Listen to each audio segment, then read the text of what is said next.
Yes. Well, yes, you were all. Yeah. Fine.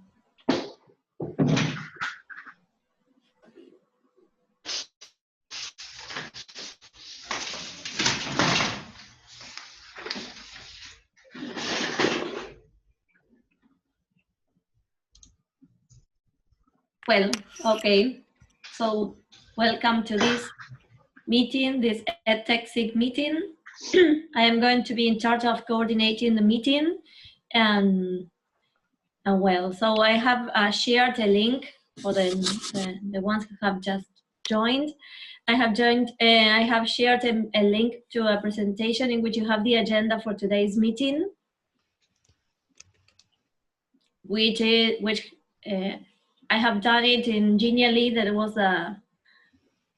the tool we saw last week, last meeting. Well, so if we are all the same, I don't know if we need to introduce ourselves, just greeting, and we can get started. I don't know. What do you think? Yes. Yes. Sorry, where's the agenda? I didn't get the agenda. It is in the link that I have in the chat box. In the chat box. I have to see the chat box. Yeah, check the chat box. There is a link, and very nice. You will get it. No. Fine. So you see, Ray is going to talk about a new blog that we are going to have for this meeting. I love it, Janina. Great. Okay, great. Oh, so nice. Cool. Yes. Very good. Just to apply what we saw the other day. Well, a review of what we did last year. I'm going to just introduce Bloom's digital taxonomy so that we have a kind of frame to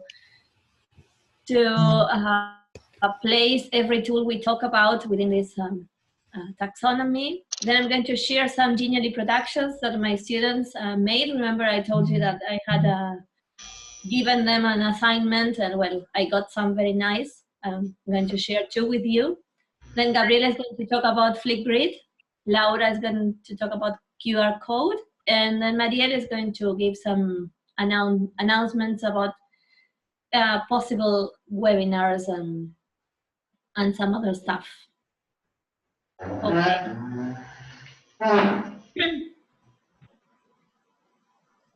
Okay, Ray, you want to start? Sure, yeah. Does everybody hear me okay? Yeah. Okay, all right. Well, a couple of things really. The first thing is that we, after a bit of discussion and thinking about it over the last month or so, we decided to try and push forward with a blog, because the SIG has had a custom of trying to keep its records in pretty good order for each meeting, and to store, where possible, to store the video and archive it, and also to store the chats and accumulate all sorts of other bits and bobs of material that have ended up in various folders in the drive. Okay. But the thing about the drive, I mean, it depends on whether or not you have access to it, the levels of access, depending on whether you're a coordinator or what have you. And what tends to happen with these is that it all ends up getting a bit untidy. So the idea was to have some kind of central area where you could just pop in and immediately take a look and find out what's going on. And a blog seemed to be a good way of doing this. So last year there were a couple of bits of writing that were produced that were destined to be distributed to I think on social media or something through Apiba, but I'm not really sure what happened to them in the end. But anyway, this year we thought, well, why not just open up our own blog, and we can put everything we have there, including reviews of meetings and stuff, so that people just go into the blog. Now, I'll send you the link of the blog for those who haven't seen it, which is this one. So I'll send it through on Zoom. So you can take a look at that now. In fact, I'll go in it and I'll share my screen because there's a couple of things that I want to talk about. Okay. So here. So can everyone see my screen with the blog on it? Yes. Yeah. Okay, good. Right. So what we have here then is I'm going to get into the back end of it. Okay.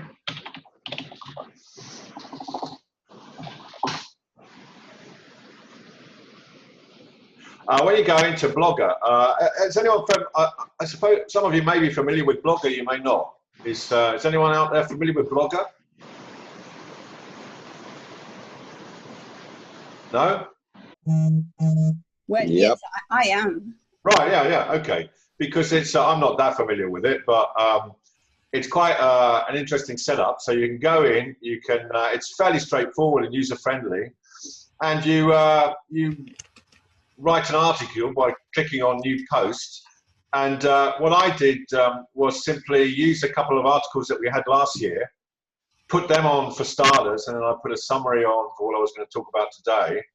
And for example, I mean, this was something that was written by Isabella Scoba last year. I'm not sure, is Isabella Scoba here this year? Yeah, she hasn't joined the meeting today, but we talked during the week. Okay, all right. Yes. So, for example, she produced this on a Word document, all right, because people are asked to write stuff. And as you see, I mean, everyone can see this on the screen, yeah? As you see, you can, you've got a summary of what it is that the person wants to talk about, handy links that link to sites of reference, okay? And there you kind of have it all in one place. And that makes it nice and simple. Here's one that I wrote about Google Hangouts because it was when we started using them. And what you notice with this in a preview is that the format is, as you know, if you're familiar with Blogger, I mean, it's quite simple. You see who the authors are, and you've got an archive here, which details all the posts from one month to the next. And so you can simply pop in and have a look for the kind of thing that you're interested in. Now, what do we do with this? Well, my suggestion is that we simply write a review for each meeting that we have. It doesn't have to be very comprehensive. It just has to be a few words to indicate what we did, what we talked about, with the links to the various things that we discussed. So that it's a kind of immediate summary of the material that we did, and also in some way links, and this is where I need to work it out, links to archival material in terms of files or anything that's been produced, like PowerPoint presentations or what have you, where you can pretty much go in and see month by month what we've talked about and what we've done. And that way it becomes an accessible repository of material that we accumulate over the year, because if you look at these sessions, as they get, you know, as they become tighter and more efficiently organized, they become a very good source of work that we've shared among each other. But the thing is, that's only as good as the storage process on it, because if it's simply lost and buried somewhere on the internet, it's a one-off and then it's all forgotten. So if we're to build up on this stuff, it's useful to have, I suppose, you know, these kinds of systems in place where you can very, very easily access something that you may remember. For example, I remember like last year we used this application, but I can't remember what it was, but I know it was about video editing or something like that. And through this, through the blog, for example, you can simply pop in and find it immediately. Now, as I said, it takes building, because one thing is establishing it and posting a couple of articles, but it needs to be maintained. And to be maintained means that people need to write up the meeting every week. So we need to decide how we do this. You could have 1 or 2 people responsible for it. You could have everybody taking turns. It's up to you. But it's something that needs to be done because, for example, the last meeting that we had, we've got the Zoom video, which is very useful. Using Zoom, of course, means that we can record the session and then we can download the video, and the video is there, and then we put it wherever we want. I put it on YouTube yesterday, and there's a link linking it to YouTube, which I think has already been sent out to the group. Is that correct? Yes. You're right. So that means that everybody can go and watch it, but it's 1 hour, 20 minutes, and you perhaps simply don't want to do that when you want to find out about one particular thing that we talked about, which is where these types of texts come in handy. All right? But all that comes together as a nice bunch of material that we can then use with a blog as a kind of hub, as a kind of access point for getting at it. All right? Mm-hmm. Good. Yeah? Yes, yes, yes, yes. Now, as I say, I'm very new to this. I've not hardly ever used Blogger, so if anybody has got more experience and understands much more what it can do and all that, that would be really helpful. Because my knowledge of it is extremely basic. All right, basically what I did was write documents on Word and then just post them over. But I'm sure people can do better than that. All right. All right. Okay. Good. Okay. Okay. Now, so that's the blog, and the blog is, I suppose, officially launched today. So there it is. Now, next up is. I was instructed to do some sort of summary of everything we did last year, which I thought was marvelous. You were instructed. Come on, Ray. So anyway, Talk about it. I was ordered by the powers that be. Well, anyway, here I decided, okay, well, why not put it into a blog? Because I find that it's pretty useful that we actually use the technology that we may be talking about in a session to try and produce something in the session. It gets your kind of feet wet, if you know what I mean. Anyway, so and that's what's happened with Genially, which is great. You know, I mean, so okay, why not, like today, why not produce the agenda using Genially? Fantastic, because then you kind of learn how to use it, and as you're doing it, and also it works. I mean, it's very nice. Anyway, so here's the blog version of what we did last year. But as I say, it's very much a summary. Last year, there were about 5 or 6 meetings. I found information for 5 of them. I mean, I didn't spend an enormous amount of time looking for them, so there may be some more, but this is most of what I found. And I wrote a little summary here that you can look at in your own time about what the kinds of things that we talked about. But essentially, obviously the theme that binds the year's work is how the different technological things we can use in a language classroom. But what that actually ends up being is talking, you know, sometimes it's talking about apps and things that can be used to do different things with different types of media. But occasionally we dip into a bit more theoretical stuff. So, for example, the meeting in May about Bloom's taxonomy applied to, I see a typo there already, applied to technology. Can I have a look at this? Oh, let's go to the preview. That doesn't come up. Anyway, there's links there. I mean, I'll pop it over here. Because you are watching your preview mode, you have to go to the published version. Right. Okay. Cool. See, that's the kind of information that I would really to know. Great. Okay. So this. Right. Okay. Let's go and have view. There we go. Now it should work. Right. Good. There. Oh, look at that. Fantastic. So you see, so for example, the function of this meeting was to talk about how Bloom actually applied to using technological resources in the classroom. All right.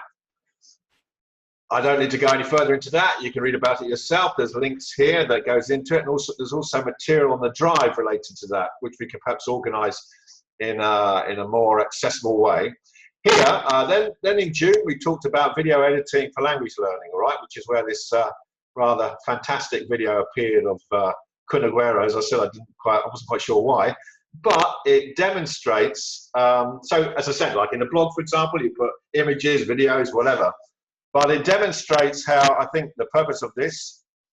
I'm not sure I was here for that meeting with a nice soundtrack, was to see how, in fact, the certain applications that you can have that can be applied to video material, whatever, can be used for motivational purposes for students, which I understand was that. I mean, those who were present at that meeting, perhaps that was true, yes, Mario?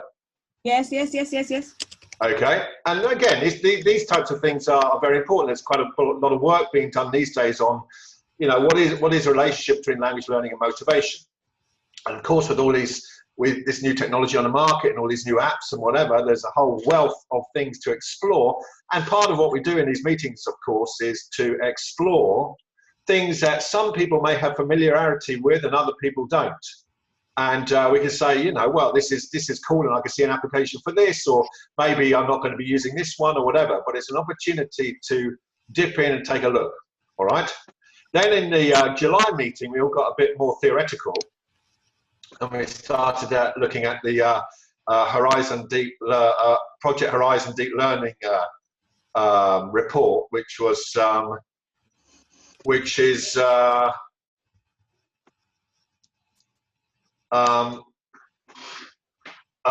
kind of insight into the aspects of something called digital literacy, all right, which is becoming quite a buzzword and concept at the moment.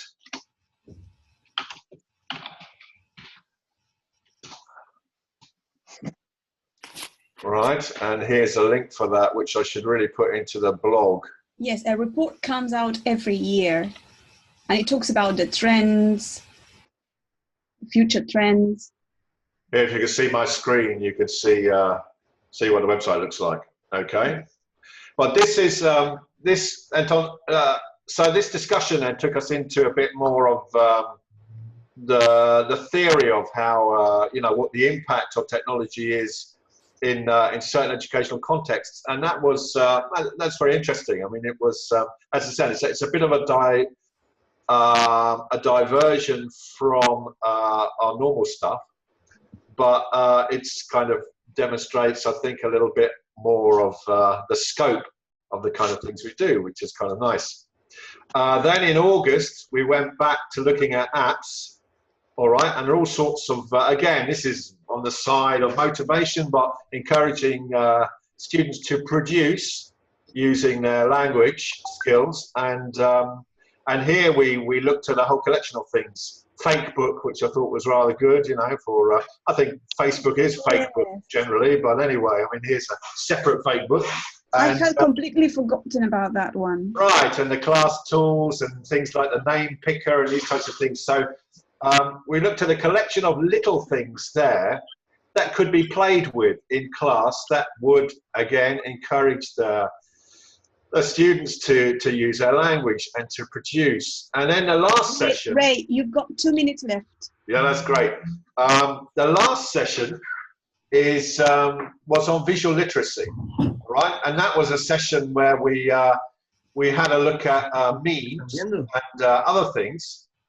And again, that was it's kind of connected to you know, production, but also the interpretation of visual images, of which there's a huge and growing reservoir of really interesting stuff that's appearing on social media, which demonstrates the way in which people take contemporary events, for example, and manipulate them to send the messages, which led to a kind of interesting discussion in terms of how do you know, what are the cultural aspects, what's the cultural knowledge required, as well as the language knowledge for students to interpret different types of signals, and also how about producing some of this stuff for yourself. And it's quite common among young people that they, in one form or another, they produce memes every now and again, which are images that are modified in some way to send an alternate message. I posted one here, actually, which I found yesterday related to Trump's visit to the UK, which I thought was quite funny. Noticed the big bow tie and stuff. But anyway, And so, as you see from that, I mean, as in general, as I say, this is no means a comprehensive review or anything like that. I mean, it's just to give you some idea of the kinds of things that we talk about and the kinds of areas that we go into. So, on the one hand, there's a sharing process related to the new applications that are appearing that perhaps may be of use or and some of us already have experience of. And on the other hand, there is the consideration perhaps of deeper aspects of the whole process, which are sometimes we don't get much of a chance to talk about when we're very busy sort of running to and fro and doing the things that we usually do. Okay. Okay, time's up. Thank you. That's it. Right, good. Okay, I have to unshare my screen now. Thank you very much. Okay. Well, so as Ray pointed out, one of the first things we did last year was to set Bloom's digital taxonomy as something important to take into account when thinking about these digital tools. Let's see, I'm going to show you, maybe I can share my screen to show you, wait, let's see. Can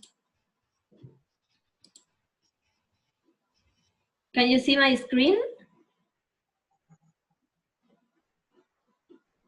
No. Not yet. No. No, I think It's Ray. like loading. I think. Okay. No, that's. No, I think that. What is? Okay, there. There. There it is. Yes. Well, that is a picture of Bloom's digital taxonomy. In fact, Bloom's taxonomy applied to digital learning and teaching. And well, I don't know if you are acquainted to the taxonomy. Are you all acquainted to that, or would you like me to say something about it? I'm familiar with it. All right.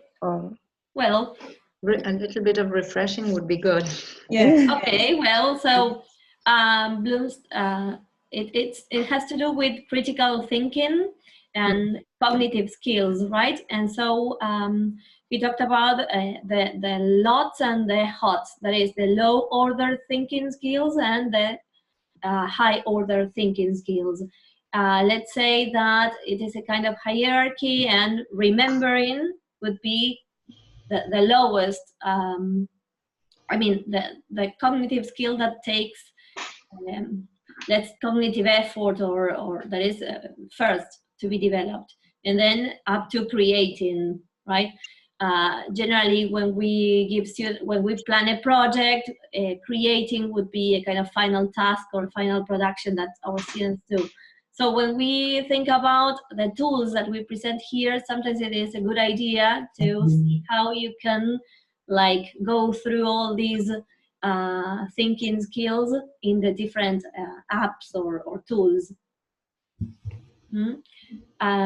Yes, because we usually, sorry, Selena, because what we usually do is sometimes we end up using apps, yes, just for helping them remember, or just for helping them understand or apply, but then we don't use it. It's just we never go through the high order skill process.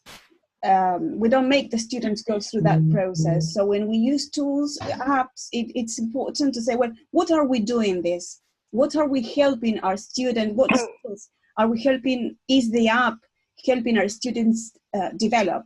That's the idea. We have to think about the pedagogical framework of what we are doing and the app we are using. Okay, well, that was on the one hand what I wanted to tell you, and then I wanted to share two productions from my students that my students made. They are in the agenda. I don't know if you... Yes. Yes, they are, Sunny. Yeah, they are, you know. Just a minute. There.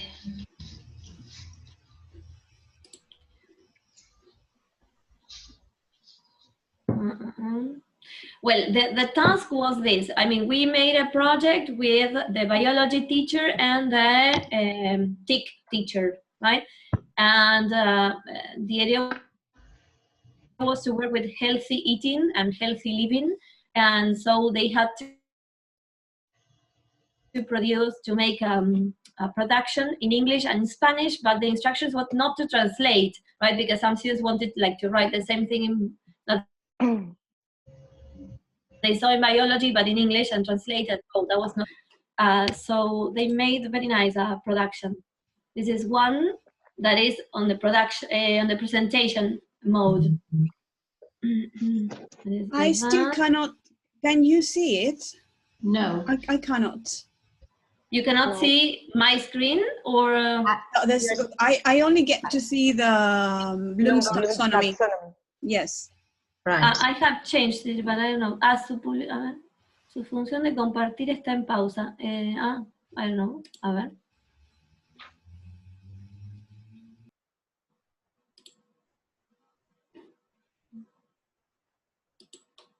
No. A ver. I will stop. Sorry, you must have used shared first, and you have to reshare. Maybe. I don't know if I am clear. You were sharing a screen, so now you have to go back to the function of sharing and showing what you want us to see. And I'm sorry, just something else. If you want to improve the quality of the image, you have a second option that you should tick. Click on that, please. So the option, the image is clear. I don't know if I'm clear. But yeah, you shared the first image and you didn't. I mean, you have to share again the image, and then you want to show us. I can't find it. Let's see there. There it is. There it is. Yeah. Yes. Can you see it now? Yes. That is. Thank you, Lydia. Well, this is one of the productions. I should bring my daughter here. But, well, let's see. You see that?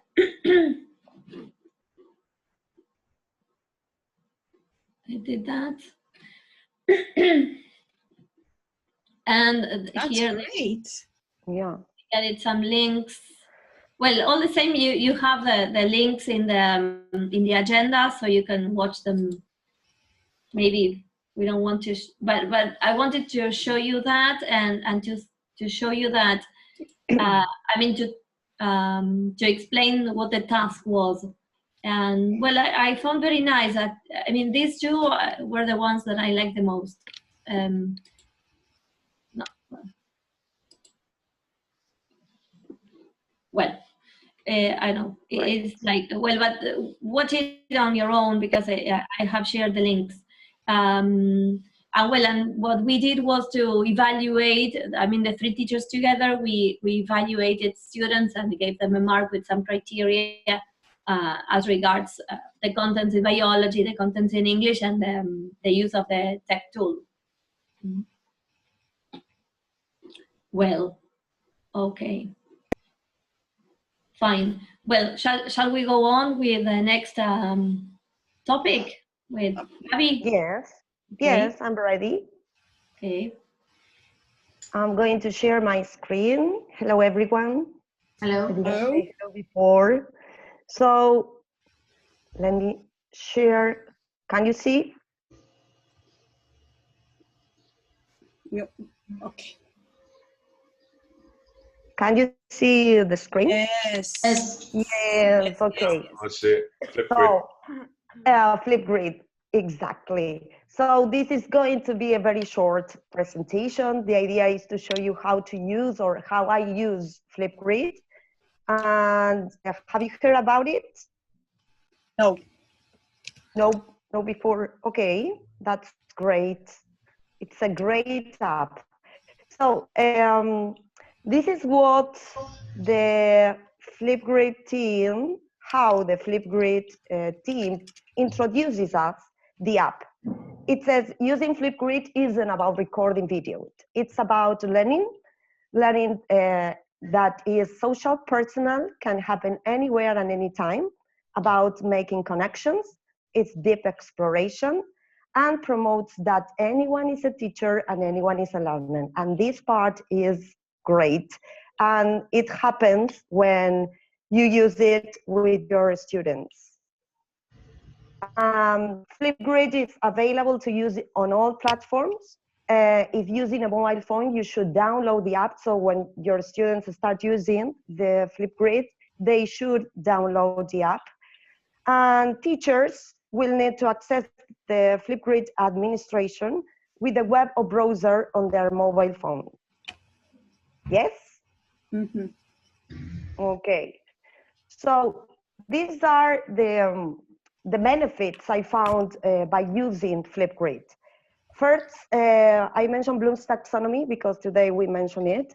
And when I plan some activities with FlipGrid, I have my Bloom's taxonomy by my side. And generally, the activities focus on the higher levels of thinking of my students. Then I will show you why I'm saying that. This app also fosters my learners' speaking skills and thinking skills. And it also is the opportunity to showcase my learning progress, my students' learning progress. And I also found that it helps my students be more confident, and also they have fun. So let me try this. Then I'm going to show you the link of FlipGrid in the chat box.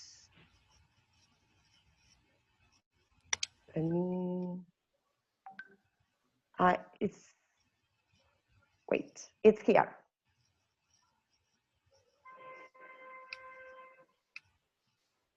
Can you see? Yes. Yes, good. So when you browse flipgrid.com, you will find the main screen, and you just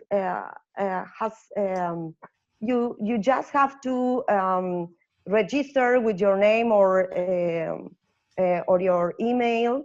And the wonderful thing is that this app is free.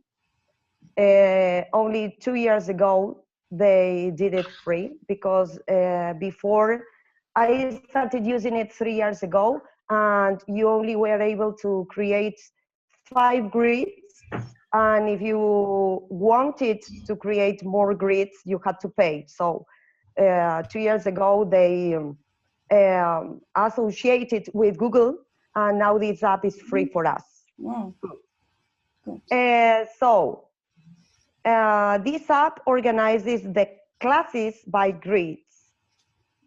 These are my grids for this year. And basically what I do is to let my students be heard. This is a great opportunity for them to speak and to be heard, because sometimes in my classes it's very difficult to let them speak or to hear them, because they are 30 or 35 students in my classroom. So sometimes it's impossible and too boring for them to listen to each other while they are introducing themselves or while they are discussing any topic. So when you create a grid, you go to this button, New Grid. You select the community. I generally select PLCS and public, because this is my personal account, so the school, nothing has to do with it. The other possibility is to create a list of students, but it would be hardworking. So I chose PLCS and public. Then you create the name of your grid. I'm going to create, I don't know, let's see.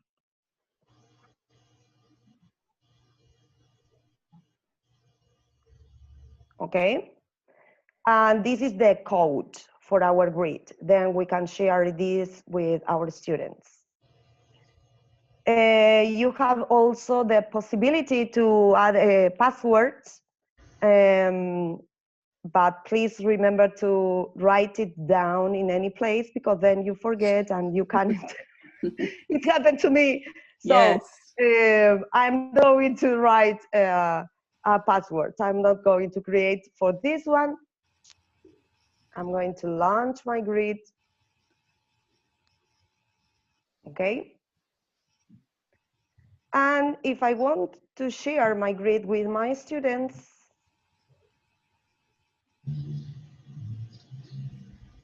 you have the possibility to share it by Classroom, Google Classroom, or you share on Remind, or you can hit the code in any platform or in any place you want. The other great feature FlipGrid has is that you can add copilots to your grid. What does it mean? If you want to work collaboratively with another teacher and the other teacher is using FlipGrid, you can add his FlipGrid educator's account or email, and you invite him or her to share the videos of your students. And you can, I don't know, start a debate about any topic you want or you are working with. And then you can also customize your grid. Then you can explore the feature, and you can share the grid. Okay, this is what I told you, and everything is okay. So you set the grid, and when you set the grid, you can start creating topics. Okay. Let's go to this one. This is the first topic that appears in all the grids you create.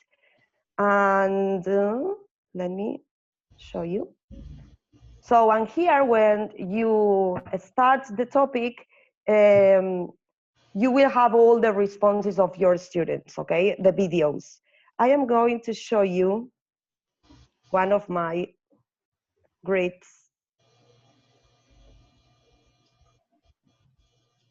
This one. So this is one of the grids I created for my students. This is my partner's phone. In this activity, they have to, let me show you, they have to report what their partners told them about his or her phone. Sometimes, this is what I told you about the higher levels of Bloom's taxonomy. They have to search information about their partners, and then they have to report, and they have the possibility to be heard, and you can also have the chance to listen to them and analyze pronunciations or evaluate vocabulary, and I don't know, I think that is great. So, and there you have the videos of my students. They upload it there. Yes. Of course, if you are going to share the videos with another teacher, you have to ask permission from their parents. This is very, very important. And last year, I shared some videos. We had a project reading cultures, and we share videos with Greek students and African students. And of course, we have to ask parents' permission to do that. And they were glad to do that, so there were no problems. But sometimes some parents can deny the permission, okay? So be careful with that. And it is illegal even to share pictures of students. Exactly. So sometimes teachers just share students' pictures and it's totally illegal. You can get into big trouble. Yes, yes. And well, basically, this is how I use my how I use this app to let my students speak in English, reflect about any topic we are working. Now I've created one grid for my students at the language school. We have a book, for example, and they have to make. Let me show you here. They can make, they have to make a book review, and they are going to share their reviews. And the important thing is that, you see, it's empty because I didn't launch it, the grid. But the important thing is that you can send feedback, and you can allow some students provide feedback to their partners. You understand? I don't know if I can show you one video. Do you think it's okay? One video from my students? What do you think? Yes. Yes. To show you? Yes. Yeah? Yes. I'm going to show you one. For example, let me check.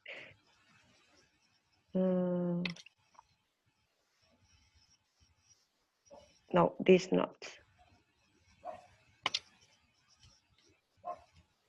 Wait a minute.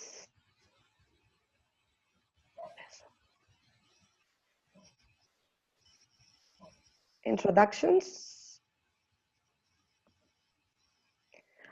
I did my own video to say hello to my students and to show them how to record their videos. Okay, this was an example. This is one of my students.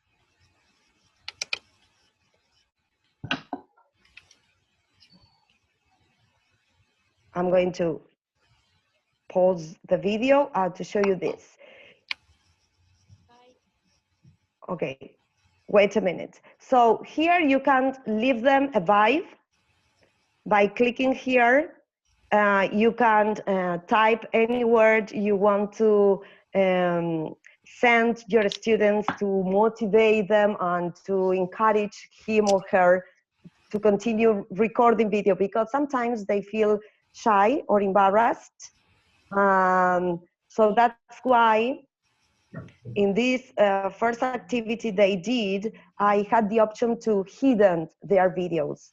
I was the only person who can watch them. If I click on active, the students can watch the videos from one another. You understand? Yes? Yes. Good. And the other thing that you can leave, it's a comment. Suppose that you were evaluating or assessing some vocabulary, or they have specific instructions they have to include in their speaking. And so here you can leave a short comment to remind them to include or to follow the instructions, for example. Or if they made a mistake with some expression or with some grammar rule, you can also leave a comment and they will receive it in their emails. And well, I'm going to show you how they record the video. And here you can click, you can give them a like.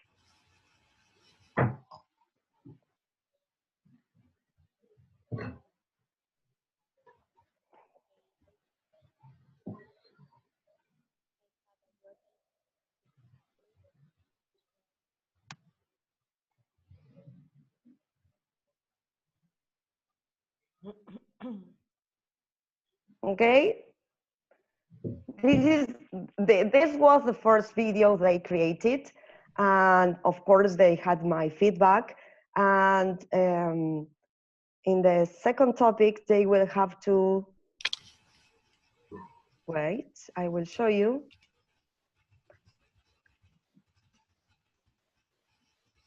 They will have to let's connect again, and wait. They have to share about another topic, you know? Well, and then when you want to share the grid, you go to this again, you copy the link, and remember, if you created a grid with a password, you should give it to your students, because then they won't be able to enter the grid. Was it clear? Was it clear? Yes. I think I'll have to explore more. Yeah, of course. Yes. But I'm loving the tool. I'm loving the app. It's really very, very interesting. Yeah. And it's a possibility to let your students speak in English and to practice the language, because sometimes in the classroom, you don't have the enough time to do that. So we are a lot of students in one classroom, and it's difficult to listen to all of them. But then, Gabby, what do? You go home and you listen to all of them? Or in my phones. I'm thinking about the time I have. Yes, I was thinking exactly about that. Yes. But it's, I think that it's more fruitful. That one thing that strikes me is the similarity with the social media that they use. Sorry, one thing that strikes me is the similarity with the format of the social media that they use. Which? You mean Instagram? Yes, because it kind of, I imagine that's quite attractive. Oh. I don't know, in terms of accessing this and using it as a tool. It's quite interesting for the kids. I don't know. I assume it is. It's kind of fun. I'm sorry. I'd like to say also that it is very important that they can watch their own videos and they can monitor whether they like it or not, so they can record. This is really great, fascinating. And what I think that, as Gabby is saying, we may divide the time when we are listening to them. I mean, sometimes even on the bus, I mean, it's like correcting anything, but even quicker when you get used to it. Yeah. And you can provide them with immediate feedback, which is really great. Yeah. And the confidence to speak. Exactly. So imagine, so this is something that I found great, because sometimes I get bored myself in my classes, listening to all my students speaking in English, or listen to one while the others are doing anything else. Yes, true. Not listen to the partner. So that's why I found it great, and I use it a lot, especially for reflecting time. I don't know, we are reading a book, as I told you, we are reading a book. Well, the review, please, on FlipGrid, or you have to report a survey, please go to FlipGrid and report the survey. So, and maybe they work in groups, so one grid is, or one video 2 or 3 students speak in the video, you know. So I think that it's great, and you save much more time than you think. Yeah, I also like to say that you are saying, Gabby, coming back to differentiation is also Exactly. a very interesting tool. Yeah. It's really great. Yeah. Really. Yes. And Yes. then I think that what you can do is ask them to time themselves, right? Saying just in 1 minute, you have to do this activity, for example. Exactly. And then one question, could you show us how they record the videos? Yes, I'm going to show you how. Let's go. No, I'm thinking that maybe because we don't have. I mean, it doesn't take long to commute here in Dandil. Exactly. So, and we don't take many buses here. Just it's like you need to use your cars all the time, because you know some of the buses here, I mean, they don't work as they do in Capital, in Buenos Aires. But maybe while they are doing the activity in the class, I can listen to their productions from previous classes. I can't see myself like spending hours at home. It's not something but I love it. But maybe in class, or I'm thinking, because I love the tool, I'm thinking on how to incorporate this tool in class, because it's really, really great. For example, I flip my lessons, all my classes, I flip my lessons. Yes, you're Gabriela is an expert. Well, not an expert, but come on, I made my research. Yes. You wrote your thesis about it. Come on, tell us about it. Okay, so I flip my lessons, and generally in the reflecting time, they have to record one video using FlipGrid, and they go to a place, a quiet place outside the classroom. Of course, I ask permission to use that sector. So they go there, they record their video, a very short video, as you saw before. And then when and then I receive the notification in my phone. So immediately I start listening to it and concentrate on, I don't know, the criteria I am assessing or evaluating in that activity, you know? For example. Gabby, I'm very, very curious, because you say that you flip all your classes. Have you noticed a change when you started using a lot strategy? Does it work? Yeah. Yes, it worked. Great. So the first thing I noticed was that at the beginning, they were very shy to record their videos, and they didn't want to. So that's why I offer them the possibility to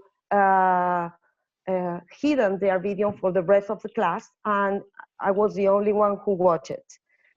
When they got more confident, I noticed they enjoy doing that, and they have fun.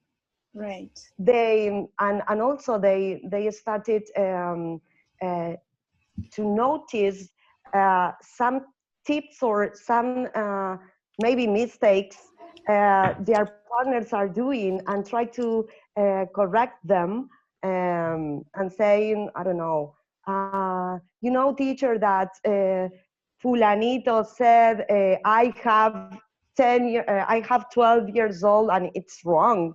So, you know, they start listening to each other, and they start noticing the language. Okay. So, and when they start recording more and more videos, you notice the progress. That's great. Okay, when you they have 1 minute left, Gabby. Okay, so I'm going to show you how to record a video. Let me here. Wait. Let's connect. This is a one grid I created for us. So let me. show it here. I'm going to delete this resource and I'm going to record the video.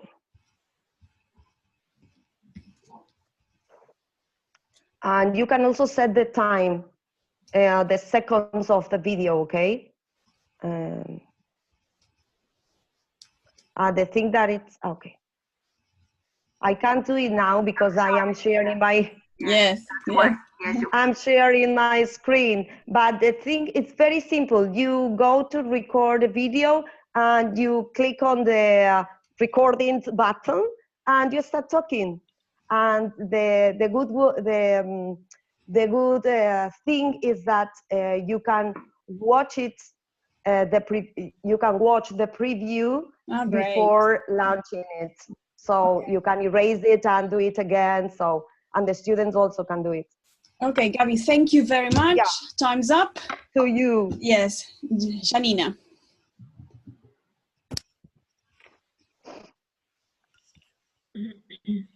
Well, now Laura is going to show us how to work with QR codes. Okay. What?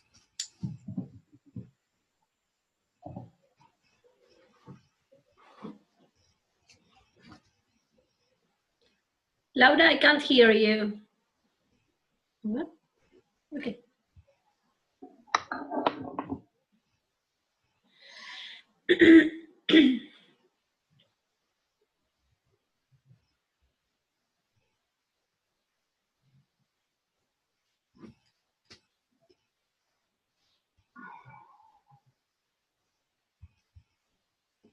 Lau, your microphone is muted.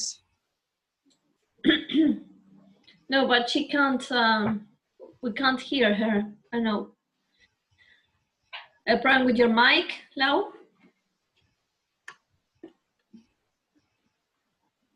Mm-hmm. How strange.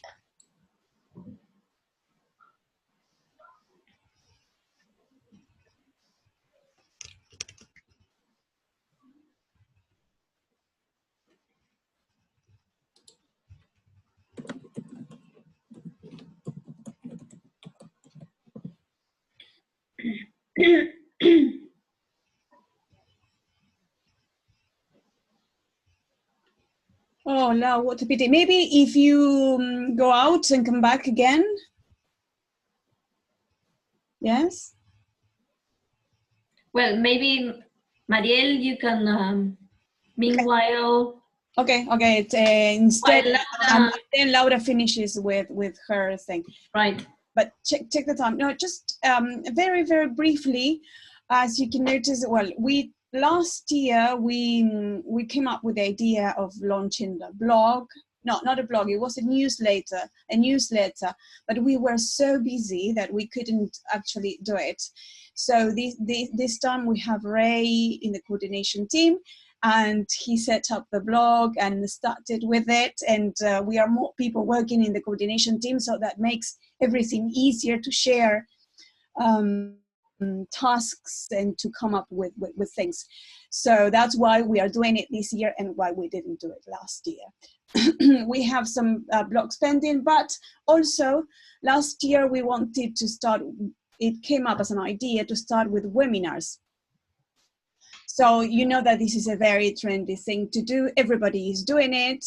And the idea is that with the Siggers of this EdTech Sig, yes, all of you are very, well, most of you are very knowledgeable about technology. We have a bunch of experts here. So we're thinking that maybe we can set webinars and to invite teachers from all over the country, members of APIVA, and those who are not members also, to charge a small fee. And I asked Fabrizio and Analia about it, and they sent us a document. I'm going to be sharing it with you later on today in the WhatsApp group. If you want to do the webinar, to present, you have to send the proposal 3 weeks in advance to APIVA. They have to approve it. and then we can do it. So, for example, in today, yes, Gabriela shared about FlipGrid. Maybe she can do a webinar about that, a little bit more comprehensive. And of course, Gabriela has to be paid by a PIBA, yes, unless she wants to do it for free, but that's not the idea, yes, because it's a lot of work to do. So this is open for all of us, yes. It's not something I am particularly interested in doing, but I think it would be very good, for example, and if you have a business, for example, we can help you promote that when you present in a webinar. Yeah, so that is the idea that we are trying to do. So this is just to leave you with the idea, and then so it's free advertising. Well, why not? Why not? Many people are doing things regarding technology. Why not give seekers an opportunity to share what they know, to promote their businesses? Why not? I mean, this is a job anyway. Absolutely. We're not doing this for free because we love it, but I mean, it's a job. So why not give a possibility to promote yourselves by doing a webinar? And so I think that would be great. And as for the blog, just one more thing. Then Amy. So one thing about that, because it's think about what happened this morning. I think it would be a good idea. It would be great. I mean, to do something like Gabriela did, which is to show a kind of preview of it on the SIG before actually releasing it to the public. Exactly. The idea is we get a little view of it, which is very nice, and we can also maybe offer some feedback or whatever. Exactly. That is the idea. Yeah. Exactly. When we have a meeting, yes, you can present it to the seekers, and then you can launch like the webinar with your presentation, yes, in a more polished way, which is great. Right. You don't have to be like the expert. It's just a teacher sharing the tools they are using in class. Yes, so it doesn't have to be like, oh, I am the technology expert, I have a PhD in technology. No, come on, we're teachers, we use things, we have valuable experiences to share with each other, yes, from that point of view. So don't think that you have to be the expert to do it, because that's not the idea. Maybe in a webinar, we can have 2 or 3 presenters, 15 minutes, 10 minutes, not longer than that. Yes, so that's the idea. And I would love everybody to participate and to take the chance to do it, yes. Just on a technical note, how would you collect for something like that? What would you mean? Well, how would you make people pay? I mean, how do you do it? It's like Eventbrite or things like that. It has to be a very, very small fee, I think. Right. Yes. Okay. And as for the blog, we need a volunteer to write like a summary or review of today's meeting. Would any? Yeah, I don't mind writing it for now until it gets off the ground. All right. Oh, it's perfect. I'll solicit material from people who presented, so that perfect. they could give me stuff to write about. Great. Otherwise, I'm pulling it out of the air. And, yeah, and this is we can contribute and then maybe take over. Okay, great. And if you don't want to feel confident presenting, maybe you can cooperate and collaborate with the SIG by writing. Maybe you feel better by writing and you can do it. Your name will be on it. It's also a way of promoting yourself. Yes, who knows where this one thing that I expressed an interest in at one point, but I'm pretty hopeless at it, is how to advertise these meetings, because I don't know if anyone's got responsibility for that or whatever, but publicizing them. And you have to talk to Fabricio and Analia. Okay, because who does that? Officers. Because I'd rather give up that and do bits on the blog, because I'm just no good at the other thing. I've got no experience of it whatsoever. Okay, okay. But if somebody's got a better, you know, more knowledge about it, it would be more effective, I think. Okay, okay. The publicity side of it. I love it. Okay, and just one more thing, and then I leave it to I leave the space to Laura. From now on, as you can see, we are very organized today with the meeting, the agenda, and everything. Yeah. Yes. So I'm very happy about it. And just to tell you, Janina, Laura, Ray, and Gabriela are such a great team. Just for you to know. Yes. Okay. And from now on, we are going to be leaving like some minutes for anyone who would like to talk about a free topic during the meeting. Anything. It could be anything, just an experience or queries, or just some theory that you read. Yeah, so we are going to be leaving some minutes in each meeting for you to share something of your liking. Because we voted at the beginning of the year, yes, and this is what we are doing. FlipGrid, Genially, and the QR code is something, are tools that we voted for, yes, at the beginning of the year. But sometimes things come up during the year. Maybe we came up with an interesting app or tool during the year, and we want to share about it. So we are going to be contacting you before the meeting, yes, for you to share if you want to do it. Okay, so that's all I have to say. Yes. The last thing. So for free topic, you can also share one experience with the tools we share in the meeting. So that could be enriching for us to know how do you manage or handle with the tool. So that's another thing we can share in the free topic. Perfect. That's all. Perfect. Ceci, you wanted to say something about? I would like to propose webinars, what to take into account. Yes, how APIVA webinars can stand out from the rest, because there are so many free options out there. And I think that I've given a few, and I know the audience is quite demanding, as I said earlier. Okay. And sometimes they get very impatient because they know the tool, and they believe that because they know the tool, they know how to apply the tool.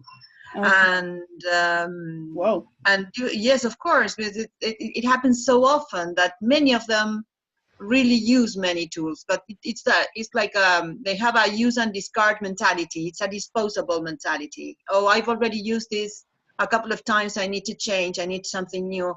And I think that we are instilling this in our students, the idea that things shouldn't last.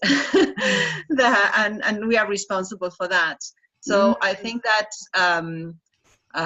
delving into all the possible applications of the tool is very important, because we invest a lot of time as teachers exploring new tools, and then all the time invested is like washes away, it drips through your fingers, because then you have to create a new one. We are very impatient, we live in this hectic society. Yes, what's new? Let's do what's new.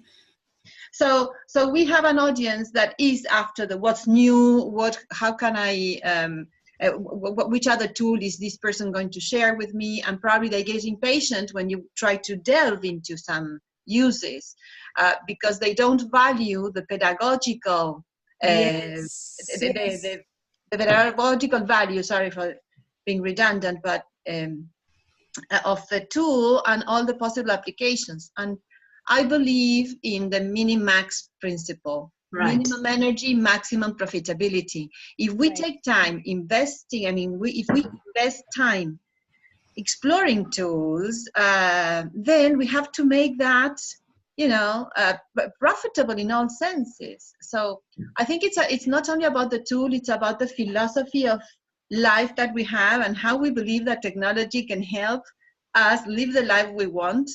I think it's related to I know I have a lot of ideas in mind, but Pareto, you know Pareto's law? Pareto was an economist, an Italian economist. Who's familiar with Pareto's law? No. Remind us. It's the 80-20 law. Perhaps you know it that way. 80%, 80-20 law. It's 80%. It's very, very interesting. 80% of the time you spend at something, then it will imply that you will spend 20% of time doing that. So, for example, if we spend as teachers 80% of our time at the beginning of the year planning, that would imply that during the year, we will have to spend only 20% of our time. If we spend 80% of our time or allotted time working on organizing our materials, then throughout the year, then we'll just have to, you know, it's going to take 20% of our time. In business, I've been working in business in companies for over 30 years. They use Pareto's law for clients, because they know that 80% of their customers are going to give them 20% of their profits, and 20% of their customers are going to give them 80% of their income. So they focus on those 20%, and they have from Excel files to different apps or, well, software to try to identify those 20 customers that are going to give them most of their income, and they develop strategies for that. So really, Pareto's law is quite interesting, and I think that technology, we invest so much time working on something, and then we don't exploit it enough, because once we know the tool, we can find many creative applications of the tool. That's one of the examples in which it's just an example of how I feel that technology should be considered as well, right? Yes, and for the SIG as well, for all the tools we present. Yeah, I don't know. We can debate. Because we discussed this many times. Like, let's stop sharing tools and let's start sharing what we do with these tools, what experience we are having with our students. So yes, it's applicable. It is. Well, thank you very much, Tammy. It's like we are past time now. We are going to try to with Laura once more. Let's see. Laura? Oh, no. What a pity. Well, yeah. Morning, everyone. Can I say something? Yes. Hello, Fabrizio. I've been listening to the recording and to the actual meeting. Very nice. As to Maria's proposal, I mean, what you need to do is decide as a group what you want to do, and then present the proposal to APIVA for them to see whether that will be possible or not. Because, I mean, I need to be honest. Ideally, APIVA is una asociación sin fines de lucro and does not promote anybody's business. Otherwise, I mean, it's going to be chaotic, and it loses its purpose. So, I mean, it's great that you want to do webinars. Think about a nice proposal. I mean, many years ago, this group created a day of a workshop. It was a face-to-face workshop, and it was great. It was free of charge for everyone. We shared what we were doing. Come up with a very nice proposal, complete the form, etc., and send it to us. We'll talk it over with Comisión Directiva and see the best way we can help. Yes. When I say promoting, it's not like you're going to do it like as a business, but in a way you do it, Fabri. Come on, definitely. I mean, everything that we do, and we put it out there to the audience in general. Yes, we are promoting ourselves in this guy's way. Exactly. That's what I meant. Not like let's promote your business. No. That's not the idea. But we do it. Let's be honest. But it's great that you want to do something out for the public. I mean, you can think of webinars. You can think of one day, one morning, we meet somewhere and we share and create workshops, because I believe that with technology, what we need to do is, besides showing, is making people use the tool, experiences as if we were students, and then create something over there. Otherwise, it becomes kind of a waste of time, because they will say, yes, it's lovely, and they will never do anything about it. Yes, totally agree. Yes. No, the idea of the webinar is to But reach let's people move on that. from, I really like it. To reach people from the whole country, and why not beyond? Yeah, yes, definitely. Yeah. So, okay, good. But we need to think of a platform to do so, etc. So there are many technological things we need to bear in mind and try to figure it out. Okay, good. Thank you, Fabri. Thank you. Well, can I say something? Yes. When you talk about other tools, I'm reading this book. I don't know if you can see. Oh no, you cannot, because I'm not sure. yes, we can. Yes. Okay. This is Teaching Business English, right? New Ways in Teaching Business English, and I bought it at TESOL.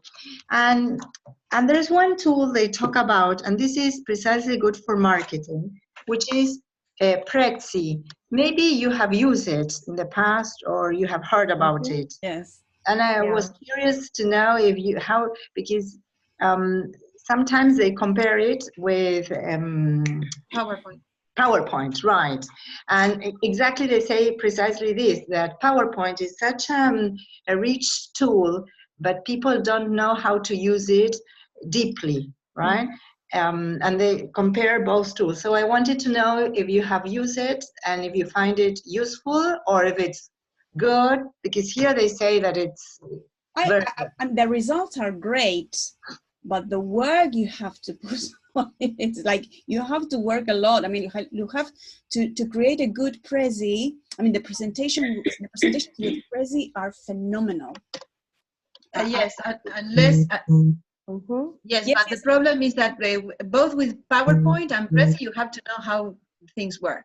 With Prezi, you can drive people crazy and dizzy because it shifts angles, all the time, and then you're all the time like coming and going, and it makes you dizzy. So we have to know how to use every tool, and that's one of the risks of Prezi. If you know how to use it, it's fantastic. Yeah, there's a stage at which the media becomes a distraction. Yeah. Good. Yeah. So if you don't have criteria, you're doomed in PowerPoint and in Prezi. Isn't that a little bit personal? Because I mean, nowadays the audience nowadays like movements, and what Prezi. I'm going to show you. Let me try. This idea of movement. I will show you a Prezi, and you tell me if it has to do with. There's always the right balance. If you want to, I'm going to promote my YouTube channel. I've created lots of tutorials on how to work with a PowerPoint presentation, with some tips that perhaps some people do not use that much. Good. If you will, they are obviously. Fabri, post your YouTube channel here, will you? Yes, but the thing is, when you want to use Prezi, yes, and if you think about Bloom's taxonomy, what is the purpose? This is the thing. We have to think on what are we aiming at when we are opting for this tool or the other. What is the pedagogical value of doing this or that? That's why this is very, for me, this is very important. The marketing idea is principally behind Prezi, right? Like PowerPoint. That's why, right? If you want to market your service, your business, or whatever. Right. I used Prezi for my presentation of the licenciatura, my thesis, and I presented it at UBERT Congress in Belgrano using Prezi, and it was, I think it's a very powerful tool if you know how to use it right. But it's fun. Who is the influencer, Ray? Fabricio. He is. Of course.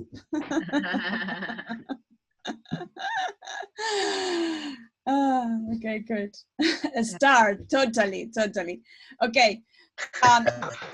There is also another model we used to, I think it was the SARM model or something like that. If you want to check it, because this is really great how we use the SAMRA model, yes. Technology, how we use tools. This is very, very, very interesting model to give a framework. Yes, Fabri. Sorry, Maria. There is a book that Laura Garcia has recommended me, and I bought it and I read it. It's Tony Magana's book, This Technology. He introduced a different view of the use of technology. If you want to, I can share a video afterwards. I send you the or put it on the WhatsApp group with a kind of short presentation he makes about his book and about his theory of the use of technology. It's interesting, and then you say what to do. Good.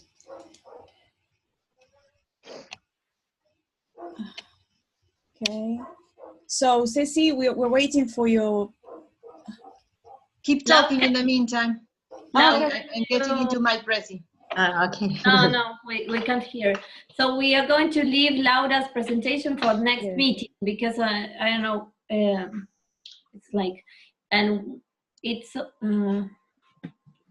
try again. No, we can't hear you. Well, never mind. We will leave her presentation for the next meeting. Okay. Okay. Well, we should be closing the meeting. Great. One suggestion about Prezi is that if you enroll with an Edu account, EduCard or Edu, you will have more options, more features. Yeah. Is that for free? Do you know? Okay. Because I got to know some months ago that you cannot download the Prezis anymore to your computer. You do them on, which is something that wasn't happening in the past. Oh, I'll check. I'll check right now. Right. And the same happens with Genially. You cannot download it. Okay, let's see. Yes. Well, okay, people, I think we are coming to a close, aren't we, Shanina? Yeah. Wait, can we? I have my. Can you share then the link? Maybe you can share the link in the WhatsApp group so that everybody has access to it. Yes. Okay. Yes? Perfect. Okay. Because we should be finishing. Yes, we are trying to be very, very strict with the timing. Yes, so that we can put it. And if you have any ideas, any suggestions on how to set the agenda, everything is welcome. Okay. Can we suggest a new topic?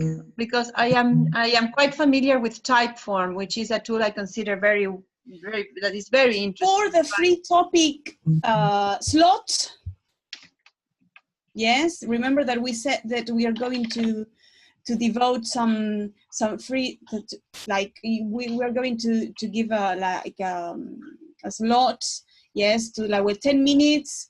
Anyone can talk about any tool that they want, but then we are going to stick with what all the seekers voted at the beginning of the year.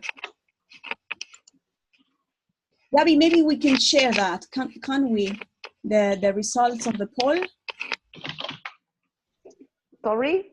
The results of the poll.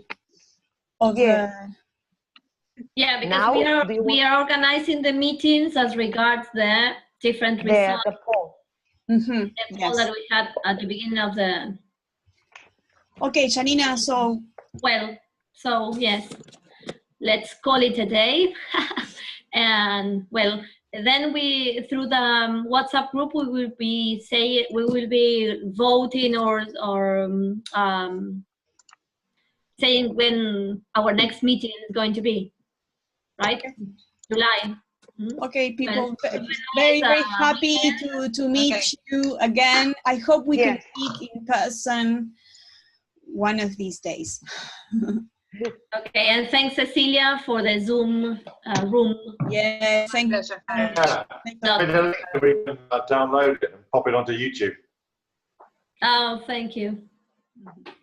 Okay, people. Okay. Well, bye-bye. Have a great weekend. Thank you. Bye-bye. Bye. Bye.